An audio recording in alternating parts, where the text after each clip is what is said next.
Hello and welcome to this week's episode of Genres of People.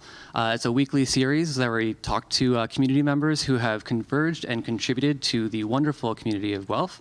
My name is Nick Weaver of Gain Media, formerly Gain Music, and today I'm here to chat with the esteemed Cam Guthrie, our mayor. Esteemed, thank Very you. esteemed, yes, I had to throw that in there. I've heard other words to describe esteemed. Thank you so much. Yeah, thanks. So thanks for coming out and doing this for us. Happy to be here. Thank you. So you inspired me a little bit when you said that you didn't want to have the questions in advance. I'm gonna be honest, and normally I do like a lot of in-depth research and try and find those little, secret whatever about everyone. But today I decided to kind of wing this a little bit more, so we can have just converse about whatever comes up. So whatever. Yeah. Yeah, that's great. So first off, I always love these because I get to kind of chat with community members and people from Guelph and get to know a little bit more about them because we kind of all see each other and know each other in some vague terms. But so can you tell us, are you originally from Guelph or where are you from originally? Yeah, I get that question a lot. Were you born and raised in Guelph? And so I can't say the born part. So my family's actually been in Guelph since 1919. So Right. just over 100 years. Yeah, but my parents met their high school sweethearts here in town, and they got married. And then when they got married, they actually moved up to Collingwood. My dad started, he was a chiropractor, so he started his chiropractic business up there. And then my mom was a teacher, and so she was teaching up there. And then I was born in Collingwood. And then when I was 4 years old, they decided to move back to Guelph. And so I was born in Collingwood, was there for 4 years, then came back. So, all I really remember is Guelph. Yeah. But I can't quite say the born and raised. I can say the raised part, but just not the born part. Right. Yeah. Well, it's okay. I mean, I feel Guelph is a fairly welcoming community as far as you don't have to be born here. It's just no, for sure, drawn into it, right? So yeah, absolutely. So you don't have very many memories then of growing up in Collingwood. Do you know what brought your parents back here? Was it just kind of having the family history, or? I think it was a couple things. I think it mostly what I was told was the Collingwood industry was really into the shipyards. They were building lots, and that was really closing and going down. And I think the opportunities there were maybe at that time they were a little bit concerned. Actually, for me, they said about like kind of what opportunities could be there for me. And then of course, family, like the entire family was in Guelph still from on their side, and so they thought, well, we'll come back to Guelph now. And then I was just starting school, at 5 years old, at kindergarten or whatever. So they thought that was the right time to move back. Yeah, it can be. I mean, I moved to Guelph when I was about 15, and that was a pretty awkward time to kind of move here because you have your friends and your circle, and you kind of get thrown into this other kind of world there. So, well, it's interesting to know. So you do have a sister. Do you have any other siblings at all, or do you have a big family? Or? No, myself, and then my sister Janice is about 7 years younger. Nice, and she's a photographer, is it? Yeah, she works at a school bus company, and then as a kind of a hobby. She's always picked up the camera for years, and she used to do like weddings and stuff like that, and be booked like a lot. Yeah. But she doesn't do any of that kind of stuff anymore. Now it's just completely I think for the love of it, and she loves Guelph, so she does a lot of pictures of Guelph, but it's just a hobby. Yeah, there've been some phenomenal pictures she's taken for sure. Yeah. I didn't realize the connection there, but it's always interesting when somebody does have their day job and then they're doing this as a casual thing, but it gets a lot of attention. So that's great. For sure. Yeah, and. It's she's really artistic on that kind of stuff, and she's really grown on herself as a photographer over the years, and especially I think she's always taken really good pictures of anything, but. Like when the dining district was down here and all the patios and stuff over the summer, she came and took a lot of pictures of that down here, and people really started to kind of follow her and like what she was doing, and so yeah, she's again from a hobby perspective, she's done really well. Yeah, that's great. So it's Picturesque Vic. Yes. Picturesque Vic. Yeah. I think it's underscore Vic. Yeah, she's got a couple great shots at District from years back. So, so you grew up here. So what high school did you attend then when you were here? Well, for grade 9 and grade 10, I actually went to St. John's Kilmarnock private school, which was in Maryhill at the time. Okay. Or it's still there. Sorry. And nothing against them at all. They're fine school, but they didn't really at that time. They didn't really have like the arts and the culture and sports that I really liked to do. And so I really kind of begged my parents. I said, could I please go back to regular high school, like with the public? And so in grade 10, 11, and OAC, or grade 13, I went to Ross. Nice. Yeah. It's same as my alma mater as well. Oh, we both bleed blue then. Yeah, Yes. sure, yeah. I was the last of the cohort to get the OAC year. Oh, okay, so yeah. I got to experience that, and then whatever else. So that's great. So did you then also attend university here in Guelph, or did you go elsewhere for that? No, I never went to university. I never applied for university, actually. I was really determined. I was working downtown Guelph here, just a street over, at the bike store.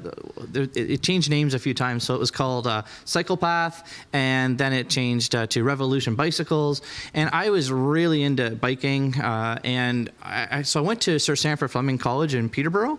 They had and they still do, they have a 2-year sporting goods business. So it's a business course. Right. It's very business oriented, but it has a little bit of a bent towards the sporting goods industry. So like working for Nike, or working for Bauer, or working for, an athletic company or something like that. And so I wanted to maybe open up my own bike store. Really, it was just why I went there. And it was a fantastic course. Like I cannot say enough about it, and it's still, as I said, running today. So I really dove in there, and that's what I did. So I went there for 2 years and got a diploma in business, sporting goods business. Well, that's great. That's great. Yeah. I never realized that. I mean, I feel sometimes it's tough, and I've talked about this with other guests as well, of that path of, do you go to the formal education or college, or just pursue your passion and what you want to do. So that's really interesting to know. Yeah. Well, yeah, I got a diploma in sporting goods business, and now I'm the mayor. Yeah, you never know where you're going to end up. I don't know if it's the right path, but it is. That's what I did. Yeah. Yeah, that's fascinating. Yeah. So then, did you, with the political side of things, was that sort of something that always drew you, or was that just from working downtown with other businesses that you sort of saw these connections, were sort of drawn to that side of it?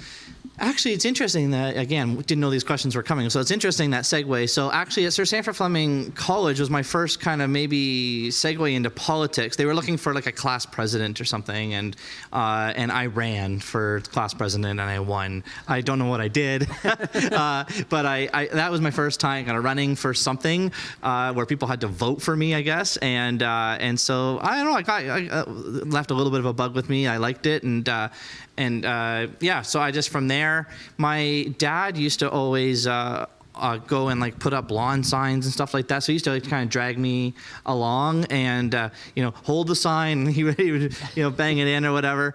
And then I just would start talking. I'd be like, "Oh, like, who is this person?" Or like, what do they believe in? What are they wanting to change or whatever? And so those conversations continued to happen. My dad never really got into anything at all, but that was left with me. And then I just thought, from a civic duty point of view, I started helping with elections, and then really I thought, I would love to serve in this way too. So that's when I got into politics. Yeah, that's pretty amazing. I mean, it's and just kind of like what we talked about before, you never know how that transition is going to happen, and I find often it is about those conversations that really can start that, right? Because that's where it all starts. Yeah, and it's I don't know. That's kind of why I on purpose, I think, I tend to try to talk to young people, like in high school and things like that, to tell them to get involved. And I don't care if it's municipal politics or party politics, if it's provincial or federal, but it is a really good way of actually making change in your community and learning about what's going on. And it's always good to try to find good people that are trying to get into these roles, and so I like to try to tell people, because a lot of people look at politicians as, well, we all know what we think about them, but it's nice to see some change makers and to try to encourage them to get involved. Yeah, for sure, and it's tough because I think amidst the discussion, as we'll get into a little bit later, that it can kind of get lost in translation, and things can kind of get messy, as it were. We'll touch on your political career and everything else kind of in a little bit. But I also want to talk about the fact that you're a musician as well. Well, am I? Well, because drummers aren't musicians. We all know that, right? Yeah, you're a drummer. It's another joke, right? And you brought up something that I hadn't even thought of earlier, as the official sound check day was yesterday, and it kind of completely went over my head for some reason. So. Yes, and I'll have to give credit to my kids. They're the ones who said, "Hey, Dad, this was yesterday. Dad, it's an official sound engineering day or something. Check 1 2 1 2 December the 12th." And it took me a couple seconds too, so don't feel bad. So with the drumming, how long have you been doing that? Was that from when you were growing up, or was that like when did that start? It started, I think I was maybe about 14, somewhere in there, 13 to 15. Okay. I'm going to say 14, 15 years old. At church, the youth leader at that time had a drum set. And whenever I went out to kind of youth group, I would just go and just sit at the drum set. And I don't know how, I was able to play it. And then at home, I was... like literally at home, like at nighttime, I remember like lying in bed and I was like, okay, the foot goes here, and I'd be like playing and listening to music, constantly listening to music, playing and playing and playing. And then one day, I was the paper boy for my street, and there was this one house up the street that I could always hear drumming coming from it, always. So I'd do my loop, and then when I would go put the paper at this house, I would just like sit on the porch and just listen. It's true, I did. And one day my parents said, come here, well, my dad, come here with me. And we jumped in the van, we went up the street. I didn't know where we were going. And so he went only up like 20 houses, and he pulled into the driveway of that house. And they opened up the garage door, and my parents bought the drum set from that guy. Oh, wow. And brought it home and set up in the basement, and then the rest is history. That's amazing. So, That's yeah, so it was a really, really cool story. And I didn't take any lessons or anything, self-taught, which means I don't know how to read music. So I just listen and go with it. And yeah, I've always loved playing drums, percussion. Yeah, that's great. That was actually the next question I was going to ask, is if you had formal training. But I find No. Sometimes drummers, they have that natural feel for it. Yeah, I think, I wish I maybe knew a little bit here or there. But if you're looking for just a straight up drummer that can keep time, I'm your guy. But if fancy stuff, no, I'm not your guy. Yeah. Well, that's great. So you were in a couple bands, though. I know I booked one of them a couple times. But what was the band that were you in bands from high school, or was that No, sort of I later wasn't in any bands in high school. No, it was really after high school. Dumb as Sheep was like the first one that I got into with that was a name I couldn't think of. Okay, yeah. And we did really well. We did really well, actually. We played a lot of shows, and then we kind of hated the name, so we changed our name to The Crush. And then we released an album under the name The Crush. Again, we did really well with that. We toured, Ontario. Yeah. Quite a bit, and weekends, not like... the Weekend Warrior. Yeah. And then that kind of fizzled, and then I kind of worked in the studio a little bit. If studio people needed a drummer, they'd call me a little bit, and I mean like 4 times or something. Not like I'm not like a studio drummer. It was just a few times. Yeah. And then Fitness Club Fiasco was the last one that I was in, and I really missed that band a lot. That's kind of a little bit of a sore spot for me. That album is fantastic, and the members are just really great friends, and we still love each other and everything. It wasn't like a bad breakup or anything. Just life got in the way. Yeah. But it was I miss Fitness Club Fiasco a lot. Yeah, that was a great band, and that's actually how we first met, I believe, was through that band, and because I went to Camp Hermosa way back when with Mike Harloff. That's right, with the lead singer. Yeah, That's and right. it was funny because I just wondered too if he ever kind of told you camp stories or anything like that, or could you tell he was he didn't dish any dirt on you there. No, it was, well, he would, it's funny because around that time we were in, the older kids' cabin, and that was,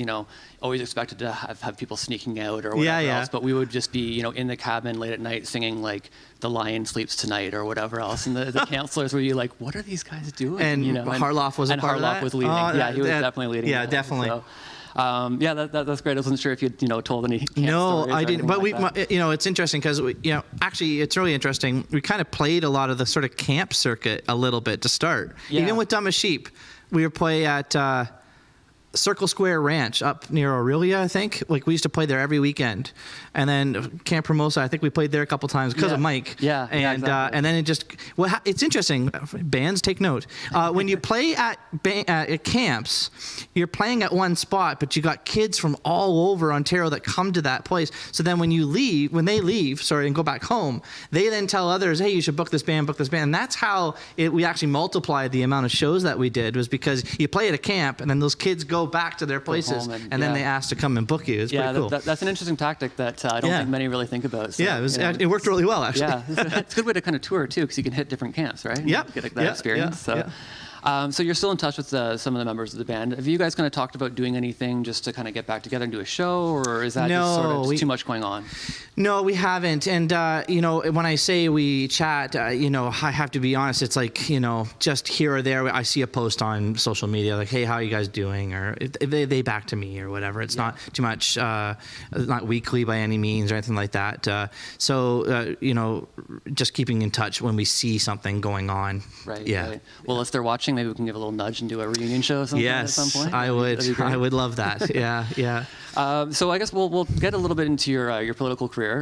So this you've been involved for local politics for a while. When was it that you first became councillor of? Which ward was it? Ward 4, Ward 4, which is kind of the west end of town. Right. Yeah. So I ran. The first time I ran was in 2000, and I'm just trying to get this right. I think it was 6. Was it?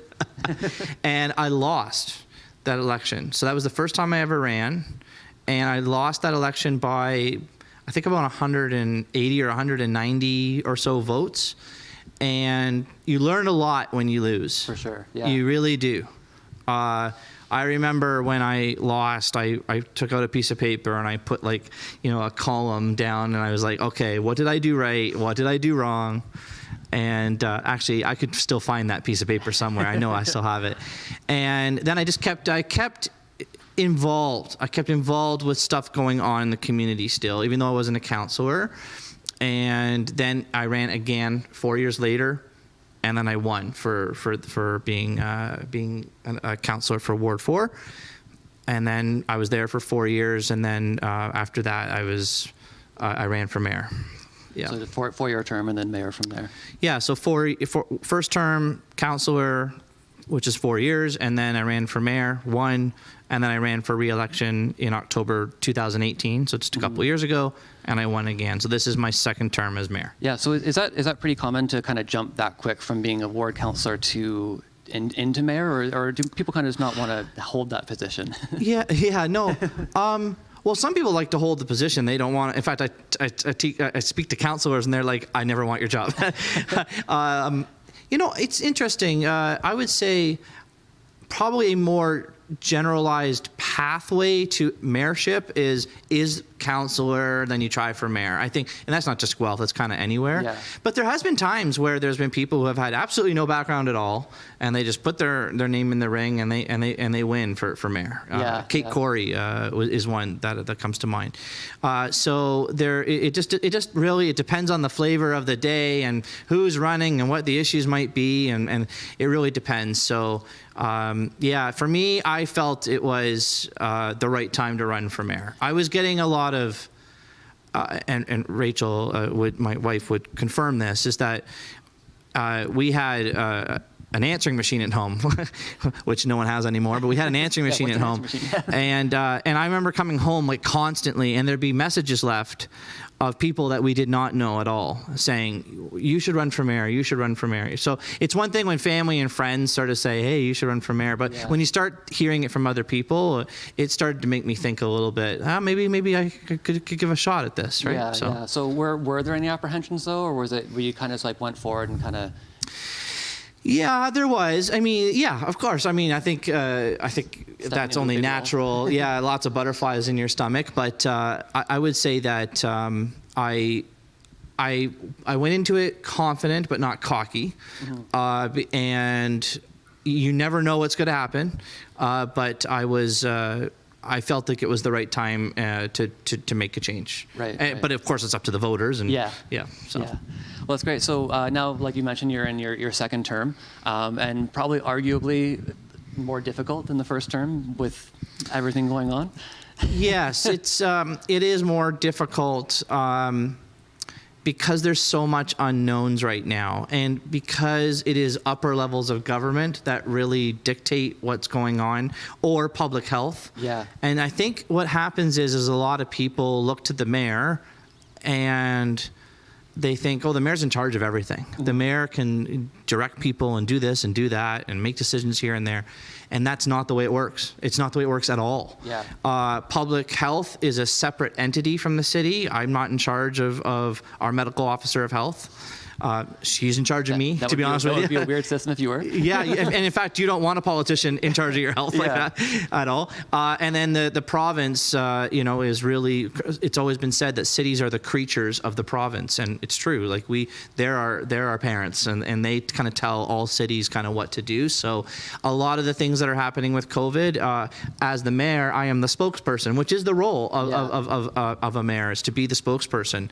And so, you have to get out in front and say, this is what's happening with, we're going to a red zone, or we're going to an orange zone, or don't do this or don't do that. Please follow these guidelines. And so you become known as this person who's telling everyone what's going on, but it wasn't me who sort of made it up. Yeah. I'm the spokesperson for what's happening. Yeah, and in ways it's almost a glorified babysitting position, I guess, almost in a way. I shouldn't say that necessarily, but with dealing with so much, there are all those kind of checks and balances in place for a reason. It's the governance sort of structure of how things operate. Again, that's fine how it works. I think it's been an interesting thing in lots of issues, but the COVID one especially, where it's an opportunity to actually educate. And I don't mean that as like, I'm smart and you're dumb, or I don't mean it that at all. It's just like people are kind of, they start a conversation angry at me, and because they think I've done something, and then I take the time to explain it, and then they're like, oh, I didn't know that. I didn't know public health wasn't under your department, or I didn't know that the provincial government made this rule, etc. So it's been an opportunity to sort of educate as well, which is nice, because then I know going forward, maybe that person's telling someone else and someone else and someone else kind of how things work. Yeah. And I think that's something that I was gonna ask as well, just because public opinion does have so much sway, and with so many different social media outlets, it really gives a lot of people an opportunity to not only give their opinion, but give it in either constructive ways or non-constructive ways. In navigating all this, how do you find that balance? I mean, do you find there is a lot of sort of anger or outrage, or is it kind of more people kind of trying to be reasonable? It's interesting. I've had a lot more anger in the last few days directed at me, rightly or wrongly, just around us moving to the red level tomorrow. And I actually don't mind it when people are upset, and I don't mind it when people are sort of upset at me on things like that. That's fair. It's just a personal thing with me. I just hate the jabs and sort of the. So I'll tell you a story very quickly that happened an hour before I came here. Okay, so I got a direct message from somebody, I don't know who it is, and they're like, "Why are you closing the gyms?" And the guy said, I can tell by looking at your pictures online that you obviously don't care about going to a gym. So fat shaming me, I appreciate that. And it's like, none of that is necessary. Yeah. So first of all, the gyms aren't closed, number one. Just so you know. They're not. And secondly, I didn't make the decision, it's the province. And three, I'm really trying to watch my weight, but you don't need to tell me about it, So it's that type of sort of jabs, belittling, that type of stuff that's just unnecessary. I hope people think I'm an easy enough going guy. I'll answer his questions as best as I can. I'll direct you to the right place if I don't know the answer. Yes, I'm opinionated, but I try to give it in a respectful way. I just wish people would kind of react in the same way. Politicians of all stripes, party or no party or whatever, they are targeted. I will say, and I'm not saying this for me, but when I sit back and sort of watch the online attacks on politicians or whatever, I do find it interesting that it's usually the same people that will also make sure that everyone wears a pink shirt on anti-bullying day. Yeah.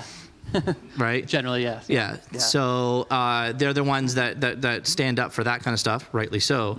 But they're the first ones to go onto the keyboard and be bullies to a lot of politicians. And in COVID world, we're all trying our best. There is no manual to this. We are all trying our very best, no matter what stripe, no matter what level of government. Councillor, mayor, MP, MPP, prime minister, premier, I don't care. Trust me, I've talked to them all. They're all trying their very best right now. And there needs to be a lot of grace and patience and stuff like that that's going on with COVID. Yeah, for sure. And I think it's great you bring up the education as well, because that's such a huge part of it, of just letting people know that these are procedures that we're trying to put in place, or are being trying to put in place for the safety and health of the general public. And I think often, in this day and age, maybe it was true other times as well, but there's this big fight for personal rights and freedoms, which is understandable. But obviously the overarching part of that is that the general public's health and safety comes kind of a little higher. It is. And, I think it's good to kind of push back a little bit against government in general on some things. I think that keeps everyone accountable. I think that's okay. Yeah, and there's some fair questions to be asked, for sure. But there's just sort of a level of pushback that, you can push back, but be respectful enough, and then it's just sort of lines that can be crossed. And I think, yes, everyone's trying their best, and I think there just has to be some grace kind of given to everybody, no matter what position or work you do or not do or whatever. If everyone just gave a little grace and patience right now, we're going to get through these next 6 months, 8 months to a year before the vaccine's completely out, and we'll look back on it, and I would rather look back on it and say, gee, we were a little bit overboard on this or a little bit overboard on that, but we lean towards health and safety. And I would rather look back over the last year and a half or whatever and say, as much as that time sucked, we were at least really kind, and we were patient, and we gave some people some space to be nice to each other. I'd rather look back on that in that way than to say, oh boy, we were really mean to each other. I would rather that. And finding also, in the midst of that, creating creative solutions, because it's not, we can't just say, hey, where's the money and whatever else from our politicians and those who are elected, because that's the part of the job, but it's obviously up to individuals as well to kind of take that onus of, we're all responsible for our neighbors and our community and everything. That's right. And Guelph's, I find it everywhere, but I have to shine on Guelph, obviously. Guelph's amazing. It really is. It's not a me thing at all. At all. It's, the nonprofits, the agencies, the volunteers, the people at Guelph have stepped up unbelievably. The stories that have come from COVID on people giving back and helping have been phenomenal, and they far outweigh the 5% that are having some difficulties with this. I saw a post you made the other but day Guelph's doing just great. There was a post you made the other day about some big donations coming through from local organizations and individuals as well. Yes, and it's Guelph. It's something in our DNA for sure. and you know what? When I talk to a lot of other mayors, which I do, and they tell me some of the issues that are going on there, I always remember when I hang up the phone, I'm always like, okay, we got it going on pretty good in Guelph. The grass is not always greener on the other side. Things are going pretty good here. It's a kind of a reminder. It's like, okay, I've got problems, I got some issues, but they're not like some of the other things that are being dealt with in other cities. That's for sure. True. So I guess as pandemic aside, something else I wanted to kind of touch on as well amidst the all the issues that have been brought up and have arisen over the last little while was kind of some of the more racialized issues, I guess, as far as what we're experiencing, not only in Guelph. Obviously, it's south of the border. There's a lot of turmoil down there, but it does exist, north of the 49th as well. So for myself, I know I can't relate directly because it's not something that I've necessarily experienced directly, but I know a lot of friends, family members, people I know who have, experienced something one way or another as far as racism, and not to mention also issues with the LGBT community and women and all that sort of stuff. But sure. Can you speak a little on, I guess, some of the initiatives or some of the steps that yourself and councillors have been making in the last little while to address those, but also take a proactive stance on it and not just kind of say it's something we will be dealing with? Yeah. So this could be an hour or 2 hour conversation. So I'll try to hit on everything as much as I can. I think the first thing to say is that from a leadership perspective of council, myself as mayor, and the leadership team and all staff at City Hall, is that we are absolutely committed to addressing these issues. And the second thing is, as you said kind of in your question, is they do exist. Yeah. And they do exist in Guelph, which is very unfortunate, but they do. So I think what's been really great is we are leading ourselves collectively through a journey, and I'm going to use that word journey because I've been told from others that are smarter than I, especially those with lived experience on these issues, because I certainly don't have them, that it's taken us years to get here. It cannot be fixed in a week. And so one of the things that this journey is going to take us on is a commitment to have it be community-led, not mayor-led, because some of the institutional problems are exactly that issue. They're always from an institutional or hierarchy type of position where, well, I'm in charge and so you're going to do this and we're going to do that.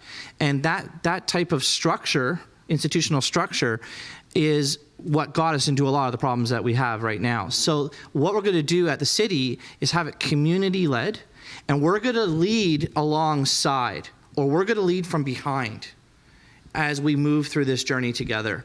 And so what we're doing is over a couple of years, just in the last couple of years, we did what was called the community plan, which is like a big sort of roadmap, a vision, a mission, all about our community. We are reopening that community plan. We're reopening it up to look back to see, are there gaps? Should we shift? Should we do something that's different to address all these issues? And it's being led by all of the people that, the LGBTQ community, the BIPOC community, Indigenous, and et cetera, all those types are going to be leading this discussion, and we are going to be right there with them, and then we're going to change things as we go along. Change things. And already in the last, 6 months, really, since this really arose, there's been a ton of reflection, right? You're looking in the mirror at yourself as an individual, and you're also looking in the mirror as an institution, and you're saying, oh my gosh, like, I didn't know that this was a problem, but now you know. Yeah. And so now you got to change it internally with yourself and internally at City Hall. And it's going to make our city better. It really will. And but it is going to take time. And I think it's an expectation thing that I think I have been speaking about quite a bit, because there are some people, and it's very, very minor, very few, but they're like, why isn't this fixed yet? Or why haven't you done this yet? And this is not like, a pothole that can be filled tomorrow, and we're all good. This is a journey, and we got to get it right, and it's going to take a little bit of time to get there. And we're all committed for that journey, and so it's going well so far. And we're going to be doing updates with the community and engagement with the community, where people can call in or come and delegate or speak to us at town halls and speak to us on how they want to see this change. That's really great to hear, and so obviously there's some discourse with, like, as you mentioned, local organizations. The Guelph Black Heritage Society and organizations like that. Absolutely. So, how has that been? I mean, I feel has it been like a pretty open discussion, or how has that sort of process been for yourself and councillors and all that? Very open. So I'm in a unique position because I'm the mayor, so I'm there from the city perspective, but I also sit, because I'm the mayor by default, I also sit on the Police Services Board, which is a separate entity. The taxpayers of Guelph pay for it, but it's a separate entity. Right. Okay. Right. And so we've been having those open conversations, both from the policing sort of side of it with those groups, and then we're having similar things as well. But they're all connected. We're trying to make sure that as we go on this journey of change, that it's not like, well, they're doing their own thing and that group's doing their own thing. It's a community-led thing where we're all together. But I've been having those conversations in kind of both of those different arenas. Yeah, and I can imagine it's a pretty massive undertaking. I'd had friends who were working in social studies, or social services rather, years and years ago, and they were talking about some of the issues they were having with implementing some new like tactics or things like that for police officers, because they're at the front line of dealing with a lot of issues. Sure. And that can be a really difficult conversation to have, because I feel at times this kind of way that things are done, and then how can we improve to make it so that these these issues don't repeat themselves. And I think that's the biggest thing that's kind of been shown to us through. Yeah, and I like what you just said there. Well, I don't like the fact that they ran into difficult conversations. That's what you just said. But we should be having those difficult conversations. But they need to lead somewhere. Yeah. And I think institutionally, from a government city perspective, and institutionally in a policing institution, there has been probably difficult conversations that then never went anywhere. Yeah. And so now is the time where I'm committed anyways to say we're going to have the difficult conversations, and then we're not leaving it alone. Now we've got to figure out a way that we're going to be able to change that. So I mean, from an actual like governance point of view, when I sit on the police board, I brought like 15, I think, different motions to the police board to change things, to investigate things, research things, see how things could be done better. They all passed unanimously. That's amazing. 15 different things. And then at the city, we're doing the community plan reopening. So there is work being done. It maybe isn't being communicated enough, and maybe that falls a little bit on me, because people are like, well, what's going on? Are you doing anything? And that's a fair question. Yeah. So there is stuff going on. People do need to know that. And if they reach out to a lot of these organizations that are helping us lead this, they will acknowledge that there is stuff going on too. They'll attest that there is work being done on it. Yeah, and like you mentioned, I mean, nothing happens in one night, one day, 1 week. So it's no, and that's a difficult. I'm sorry to interrupt you, but that is so my personality overall is very much tell me what's wrong and let's fix it. And I like to get there very quickly. So even this issue has been a kind of education thing for me internally to be like, calm down, Cam. This is not something that you can fix on your own. I can be a good role model for helping to get it fixed, but there's no it's not like a 10-point plan and you're like checking it off or crossing it off a list. And then in 3 months I can be like, see, we're done. We've completely fixed racism and institutional problems in our city. And that's not going to happen. And that's where setting the expectations are really important for people to say, like, we're going on this journey. We're committed to doing it. Will you come along with us? And it's going to be a while, but we're going to change things on the way, constantly change things on this journey, and then we can look back over a year or 2 or 3 or 4 and we can be like, wow, look at all these things we've changed in our community for the better moving forward. And that's the right way of doing it. And as I said, it's not the right way for a mayor to be dictating, any mayor, that this is what we're going to do and we're going to cross this off the list, because then you're not bringing people along, and you need people to come along on this because they're the ones that can then spread the change within the community. It's shouldn't all be on the mayor or a politician's shoulder. It's about all of us together. And it keeps that discourse going, and also it helps hold people accountable for the things they're going to, or have said they're going to do, or make changes or whatever else too. So it's definitely an important part of that conversation. So something else I wanted to touch on, sort of relating to that, I guess a little bit in a way, is with kind of, I guess, the emergence of the focus on a lot of BIPOC musicians, artists, and all that sort of things. I'm kind of reminded a little bit of a bunch of years ago when there was kind of, I don't know if protocol is the right word, but when there was more of a push or a quota to have more women police officers and firefighters. And there was kind of that debate of, well, is it based on the merit or is it based on the fact that they got the quota? So I feel, myself, I see this bit of a fear that could potentially kind of have some backlash of, oh, well, that artist is only getting attention because of this or this or this. So so their own merits.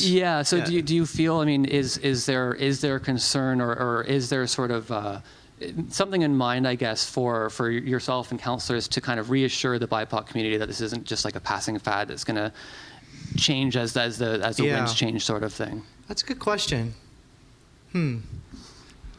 See, now everyone knows I didn't get that question in advance. I think maybe I'd answer it this way. I think where we need to do better as a society, and it doesn't matter if it's artists or police officers or politicians or anybody, but it's about a level playing field for opportunity. And giving everyone the opportunity to be an artist playing here when COVID is done, or to be running in an election, or to be part of a city committee or whatever.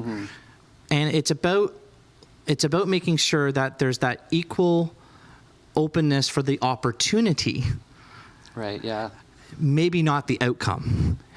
So the outcome could be if you saw an artist, doesn't matter what color they are, and you just didn't like the music, sorry, just didn't like the music.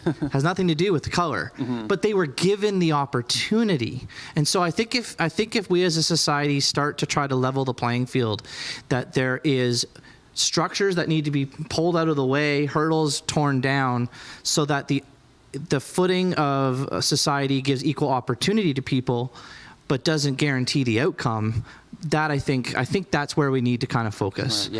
I hope I've definitely that. it's a good way to put it. I mean, I feel for myself and in my upbringing, just being raised by mostly women, that sort of definitely shaped the way that I see the world, and that it's not like I didn't understand when I was younger why there was that difference, but as you grow up, you start seeing, more women or more people of color aren't getting those equal opportunities, or they're really not getting the same opportunities that I do just as being who I am. So I became very aware of that privilege, essentially, I guess. Yeah, and I think just to tie in on that, the journey that I've personally been on the last 6 months or so, because I've been reaching out to a lot of people that I've known in the BIPOC community on the side, sort of like, okay, outside of the limelight and everything like that, it's Cam calling you. I've known you before I was the mayor. Is this, like, did you experience this kind of stuff, or did you have these hurdles, these institutional structures in your way? And it's unbelievable the amount of stories I've heard.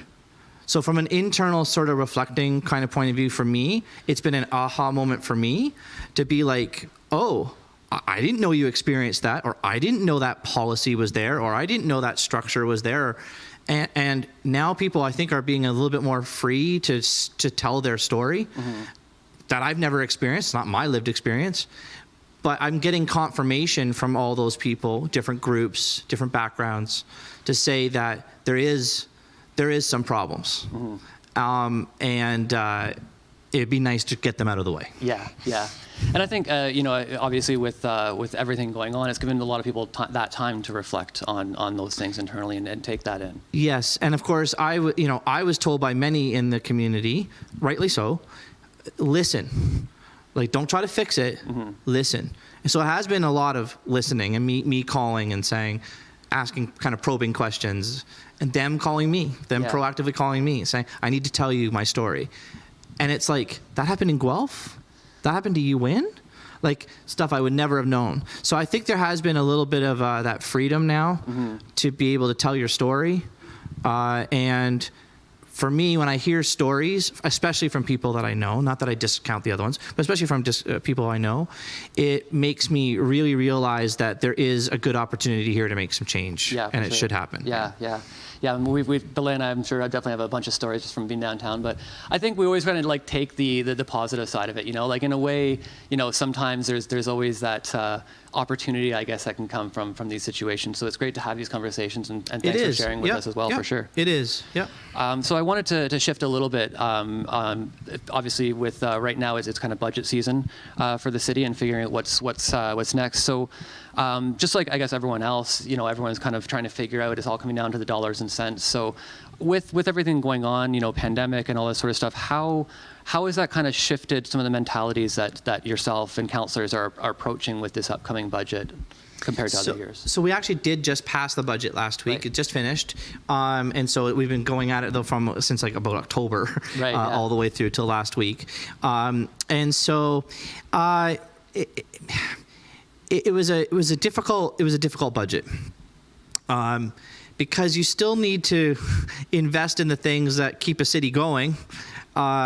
But at the same time, we're also in one of the worst financial, pandemic issue that anyone's ever faced. So council, I think, really did a balancing act and myself and staff who helped us lead us to a conclusion of a budget that is, it is what it is for next year. And it didn't cut services, but it also respected sort of the taxpayer, the number at the end of the day. Right, yeah. So I can tell you the number if you want. I'll tell everyone. So it's a 2.25% was the number. 1.2% of that 2.25% is what's called outside boards, which are things that council and mayor don't have direct oversight on. So that's public health budget, Right, yeah. police, Yeah. library, Downtown Guelph Business Association, the Elliott Long-Term Care, and all social services, housing and social services. All of those budgets are not under the direct control of mayor and council, and that equaled 1.2. So what was under our control was 1.05. I think that's a very reasonable budget to go into next year. Nice. Well, for me, I know I've never been the budget guy around here, and Blake can definitely attest to that. The numbers are not my thing, and that's why I get other people to help me with that. Most people maybe listening are like, I want to know how much. Yeah, so I exactly. thought, it's totally fair, and it's definitely good to know. I mean, I feel you're balancing so much when you're kind of thinking of a budget. You know, there's the elected officials that are making decisions, and staff who are hired, and all these kind of professionals. So, when it goes through those checks and balancing, like, is that a pretty arduous task to kind of take on, or is it like exciting because you're kind of shaping the future of the city? Well, it's both. It's both, and you know, there's been an old line that I've heard the last maybe 3 or 4 years. It's like, if you want to know what somebody values, look at their budget. Mm-hmm. And that hits you on all the feels, right? So. And it's true about cities. It's true about your own finances in your own home. So I would say that that's always the friction. There's always that rub, right? Mm-hmm. It's like you got to remember that we're respecting other people's money. Like, you know, I and the councillors are stewards of other people's money that they went out and earned, and then we take it by force, and then we have to use it. So we have to always have that balance, but again, also providing services and the value that those services bring too. So it's always a balancing act. There's always a little bit of friction.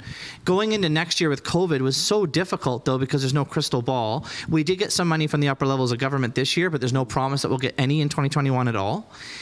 Cities by law cannot run deficits, by law, which other levels of government would play the same rule. And take transit as an example in the city, okay? So, I mean, it's running at like 30% or 35% of what it should be because of COVID. If we completely gutted transit, let's say, in the budget for 2021, then going into 2022, we'd have to add all those millions of dollars back in. And try and find. So we'd have like we'd have like a 0% budget this year, and then next year we'd have like a 5% budget, because we're taking, and that's just one example. Transit, take the River Run Center, or the Sleeman Center, or other things that are being hit really hard by COVID. Take all those millions of dollars out, the taxpayers would be like super happy. But then next year, you have to add all that back in again, right? So I think what staff were trying to lead us on this year is kind of a status quo budget. And then we'll manage the budget up or down in 2021, depending on how COVID impacts everything. And then that way it won't be big hits later on. And there's some wisdom in that. Right. Yeah. Yeah. And I remember I actually sat in for the online virtual one about transportation that you had to talk. Oh yeah, we had a special talk on that. Yeah. Yeah, and that was really interesting, because transportation is such an important part of getting people around the city, to jobs, to all that sort of stuff. So obviously in a pandemic, it's still important to maintain and find creative ways to kind of keep it going. Have to. Yeah. And we are going to find some creative ways in 2021. We're introducing microtransit, where people can use like an app on their phone, where it's more like it's close to like almost a Uber Lyft kind of thing. And the app on your phone will help you pick you up and drop you off. And we're going to start implementing that in the city. Many other cities are doing that. It's better service and it saves money. Yeah. So I think in a COVID year that we're going to definitely be in 2021, it's a good time to sort of pilot and try this new way of transit out. Yeah, well, that's actually something else I was going to ask too, tied to the transit is what sort of initiatives or shifts, I guess, and pivots are the city and yourself looking at for transit, being that it's COVID and everything. Yeah, I think it's called microtransit. Yeah. It's exactly that. You probably heard a little bit about it if you joined on that one workshop that we had. I think the microtransit is going to be a big game changer this year. I think I'm hoping that it sees success in maybe 1, 2, 3, or 4 different routes, and then maybe it's something that we can amplify and continue to try to implement it across the city in other areas. Nice. we had big plans. Everybody had big plans for what they wanted to do in 2020 and 2021 and so on. But the reality is that we just, again, back to that word grace, we need to have grace and patience and all that kind of stuff for services and people and everything like that, because it's just unknown. It's just really unknown. Most of the loss of money in revenue was from transit across the entire country. Yeah, so it really hit everyone really hard. Yeah. Municipalities really hard. Most definitely. But we got to keep it going, as you said. Exactly. Yeah. The frontline workers got to get to work.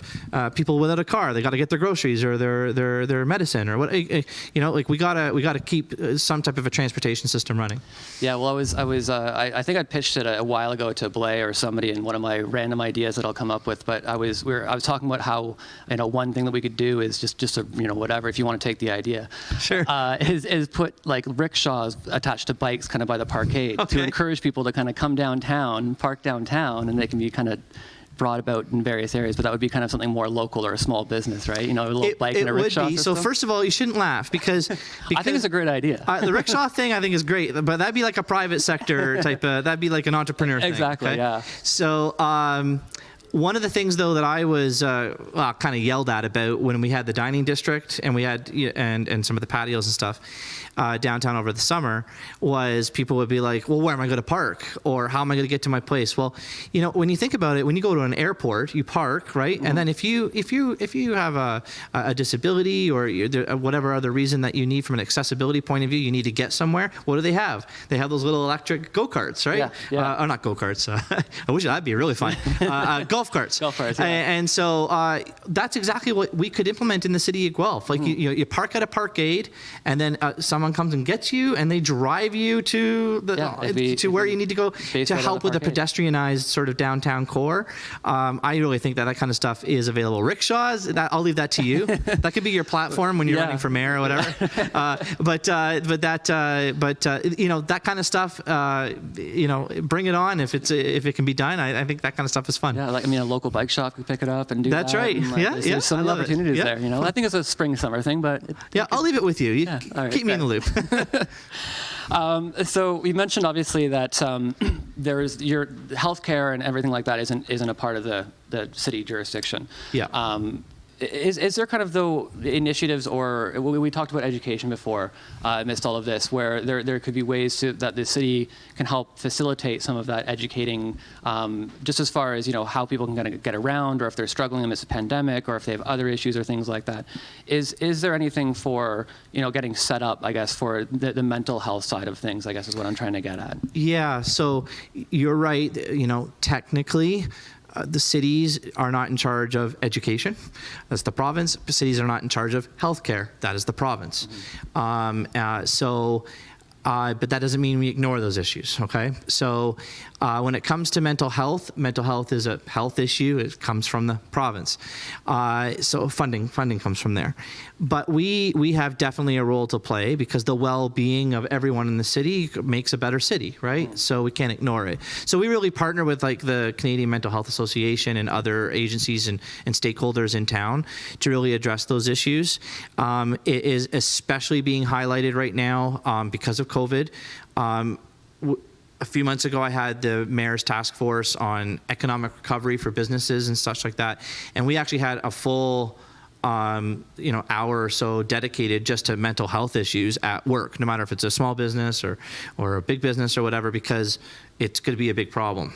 And so we're aware of it, and we're trying to make sure that the resources are at least either there or they're known, the education part, for people to be able to reach out to get help on that. But it is, I think it is pretty, in my way, I think it's a pretty easy way to find that help. I mean, we have all of that on the Guelph.ca website. Also, there's the 24/7 here to help call number. People can call at any time through the Canadian Mental Health Association and others. So I think that definitely we have a lot of resources, but people just need to know that they're there.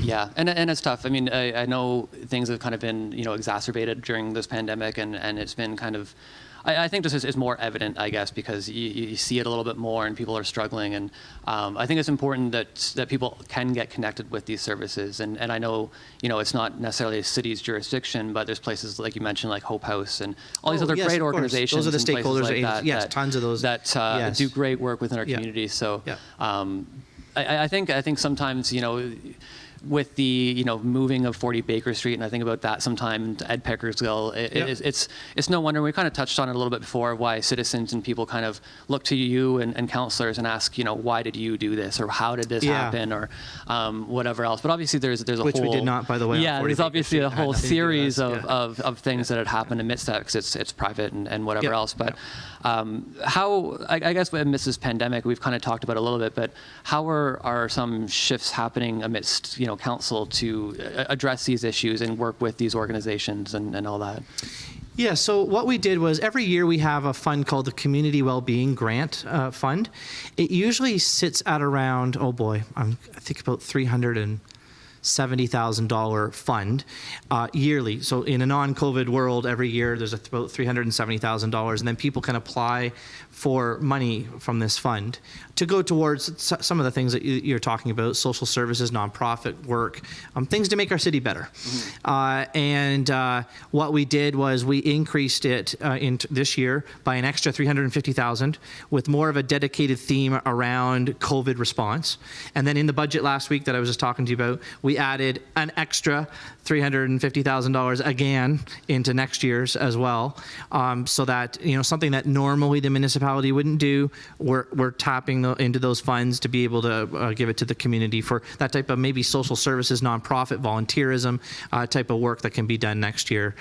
So I'm happy that we were able to do that, even though some people may say it's not exactly under our jurisdiction. A lot of the things that we are trying to do there on these funds are things that will better our city. For sure, yeah, because there's obviously a need to support the community that we're all a part of. That's right. So it's, that's great. That's great. Well, it's too easy to put up your hands and be like, not my department. Yeah. That's not my problem. Yeah. Oh, healthcare? Sorry, I'm not going to talk to you about that. Or mental health? That's not my problem. That's the province's problem. And too many times we've said it's not my problem, and now that's not acceptable anymore. Yeah. It's like, okay, well, it might technically not be, but I don't really want to get into the nuances of what is or what is not. Yeah, you're the mayor, you're the council. You got to figure out how we can at least partner or advocate to the upper levels of government for more funding, or give our own, or we got to figure out. Well, you can't just say not my department, right? Because in a very real way, you're that go-between between the provincial, federal levels as well. Very much so. Yeah. Fighting a lot. Actually, a lot of my role is fighting a lot up to the upper levels of government, advocating for the very things that you're talking about right now. Yeah, yeah. Well, I've always been very curious about all these inner workings, and obviously there's some big decisions to be making, and all of that. So it's great to know that you have responses and you are engaged with the community as well. So thanks for responding to that. Yeah, of course. So I guess one thing I kind of want to touch on a little bit relating to that is there's always a lot of changes in any city, and even before the pandemic, I know there was some vacant buildings downtown and things like that of just businesses coming and going sort of thing. And I know amidst certain larger projects, like when City Hall was being built, that street for quite a long time, I lived and worked down there, was quite a disaster and pretty hard for 4 years. Yeah, for a couple businesses, and we saw a lot of changes. But I think it's fascinating for me because that infrastructure needs to be put in place. Yeah. And it's always an interesting conversation because it can kind of shift in any kind of different way when those decisions are being made. But is there any kind of worry or concern when those big projects get taken on that other things may not get the attention it needs, or the focus, or Yeah, no, that's a really good question. So I think the city, and it was prior to me, I think the city learned a lot of lessons with Carden Street. Yeah. When they ripped up that street, and it was years, and it did destroy a couple businesses on Carden Street. I remember that. It was a big kind of wake up call about how do we do these big projects, but plan them properly with supports for the people that will be the businesses that will be impacted. So when I think about the next project in our downtown core, which will be Baker Street, and I think about Wyndham Street, like past St. George's Square going north as an example, all the infrastructure under there has to be replaced. It's 100 and some odd years old. The pipes have to be replaced. So we have to rip up the streets. But how do we coordinate that so it's done right? How do we wrap around those plans to also do promotion for local businesses at the same time to really promote that they're open and you got to still come and see them and et cetera, and buy their services or goods? And so how do we plan all that out properly because of the lessons I think learned from Carden Street? The other thing too is, though, when we do these big projects like Baker Street as an example, they were purposely being looked at for the last several years to actually help revive those areas of our downtown. When you have Baker Street vision come to life with the library and green space and walkability and those condo units being built on there, and you have like 1,000 more people living there, you're going to have thousands of more people walking in that area. Well, then the person who owns the storefronts on Upper Wyndham, as an example, they're probably going to have a pretty easier way of renting their space now because there's people there, right? So part of the puzzle piece is putting things together is not, it's the vision of why, but then it's all the steps you're doing it to realize that vision. And so we got to be careful along the way in the construction phase. But I think once it's done, and Carden Street and Wilson Street is a perfect example, it's beautiful. It's absolutely drop dead gorgeous, right? If we can kind of do those same things throughout the downtown core when infrastructure has to be replaced, because you'd rather it be replaced than it burst pipe and then flooded businesses, right? Most definitely, So you got to replace the infrastructure. It's how we do it and what the end vision is going to be, and then it's going to be just fantastic. And that's why. So before COVID, I hope Marty, the Downtown Gulf Business Association executive director, doesn't totally call me out on this, but I think the storefront sort of empty storefronts was around 9%. I think constantly. COVID, I think I've heard about 9 or 10 stores just alone in the last like 6 months that have been hit so hard with COVID that they're going under. And so we're going to have to really make sure that we really revive our downtown, and big projects like Baker Street can do that. Yeah, for sure. And I myself had written as well about the library project and things like that. Yes, I know. I couldn't. I can't help but often feel that councillors and yourself are kind of like you're in front of a firing squad, just getting all these recommendations and you should do this kind of thrown at you. So thank you for doing that and listening and taking the time to respond. I read your email and we chatted. But so with all of those, like we mentioned with all the platforms, how much does that engagement with the community help to sort of push those decisions forward? Because I know that project in particular has been a one that has been around for a while, and when I moved to Guelph, it was kind of talked about back then too. So the Baker Street thing, that's been like 10 years for sure. So it's not a credit to me or whatever. So yes, feedback. It's interesting, because there are some people that will say, if you really want to give feedback to council and the mayor, you can only do it formally. You can only send a letter to the clerk's department, or you can only sign up to delegate to council. And then there's others, I would be in the others camp, that say that formal letters are great, delegations are great, but so is the pulse check of what I feel in social media as well. Like, the hundreds of emails or direct messages or whatever, or comments that I read, you can't ignore all those. And there's sometimes a theme that percolates to the top on whatever the issue is around these things. And so I try to take it all in personally and weigh it all and say that I think that this is what I'm hearing in the community to help frame where I might vote on something. But you can't just take everything in isolation and say, well, I'm leaning my vote only towards social media, or based on what letters say, I'm only doing that. You're also doing it from your professional staff, consultants. I mean, we have to take a lot of things into consideration before we make a vote. But I don't dismiss the online comments at all, personally. Yeah, and it's good to have that engagement, and especially with larger projects, because it's good to get that feedback and opinions of the public and everything. And for me, living downtown, I just kind of find it funny sometimes, because I still remember waking up one day to just this crane hoe right in front of my window, and I literally opened my eyes and I thought the building's coming down, because it was right out that side really? there, because they were taking out the sidewalk to redo, the whole street and the plumbing and everything. And it was just kind of funny walking out the door and there's construction guys be like, sorry, I'm just going to work at Bin right around the corner here. So I definitely understand the challenges of that, because living downtown now for, in that place for 6 years, it felt like there was kind of constantly waking up to that construction, but I understood that parkade has needed, because I, for one, was kind of tired of hearing people walking into the restaurant saying there was nowhere to park. Yeah, well, now there's 500 spots the funny 5 thing steps away. is they still say it. Yes, so they do. It's still, it's getting there, but but I feel that there's obviously like a lot of moving pieces to all those projects. It is like a chessboard. It sincerely is. Mm-hmm. Like if you think about Baker Street, what I just talked about, right? That's a surface parking lot. Well, then we had to build parking somewhere else before we take that out of commission. Mm-hmm. So that's why we built 500 on Wilson Street. Now that's there. Now we can go and do Baker Street. Like it's everything is connected. There's a reason and a flow of how we do things, so that we don't do things at the same time and there's absolutely no parking in the downtown, right? So you got to stage it properly and do it right. And sometimes people don't see the steps that are being taken to get to sort of the end results. And maybe that's a takeaway for me in the city, that we need to communicate that a little bit better.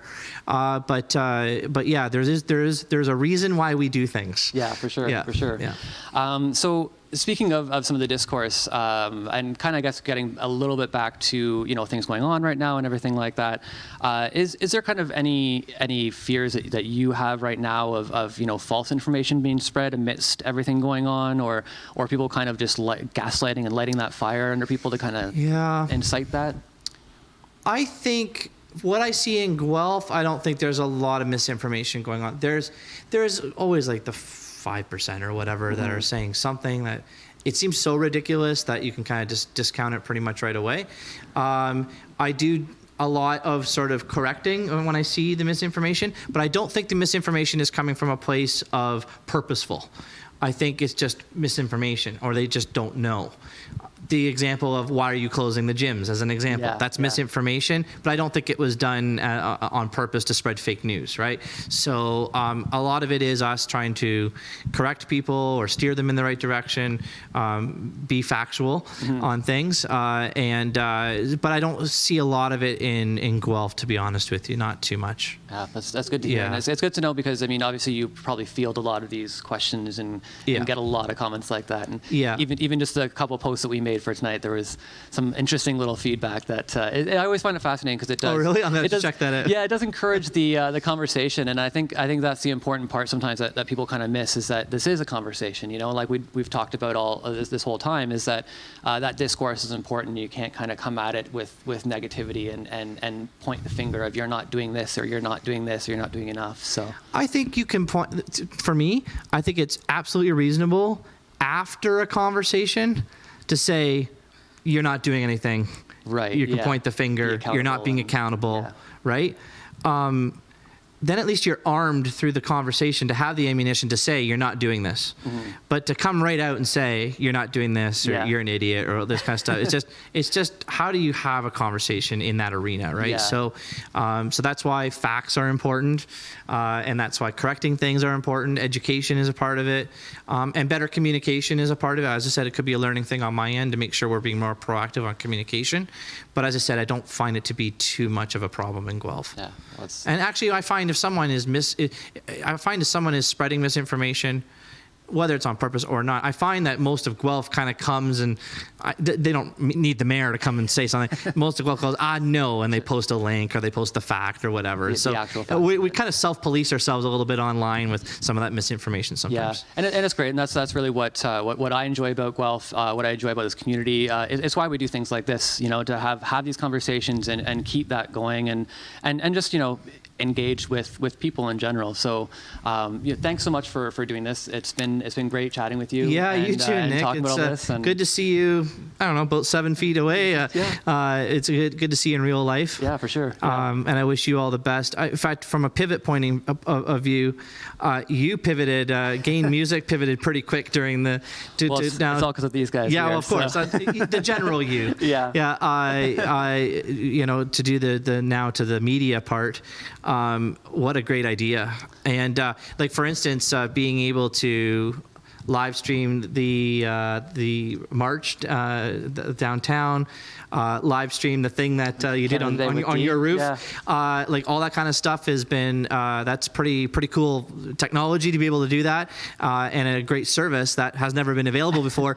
So you pivoting has enabled maybe a new revenue tool for yourselves, you guys, and everything. So it's funny it's because great. it was actually part of the idea that we originally had for District in 2014, and we had the video components and all these. It's a long story. I won't get into it. Anyone who knows the history, and I won't touch on that here. Okay. But it was funnily enough, it's funny that when amidst a pandemic, you're kind of forced to big time. Maybe force isn't the right way to say it, but you're kind of presented these options, and you have a couple ways to go, and you just like, well, let's go back to the original plan and go back to the drawing board and make it work. So appreciate that. It's kudos to you, the whole team, for doing well, that. Thank you, and I appreciate being here. I'm happy to do it any time. Yeah, I was going to say we'll definitely totally have to come back and do another chat. Happy to do it anytime. Yeah, perfect. Well, thanks so much, and for everyone tuning at home, thanks for watching, thanks for supporting. And we'll be back. Also, check out all the other programming going on here. There's normally stuff happening Thursday through Monday. They've got Onyx Talks on Thursdays. We've got events on Friday and Saturdays, and of course the Metal Mondays if you're into the heavier stuff. But thanks again, Cam, for being here. Thanks for tuning in, and we'll see you guys soon. Take care.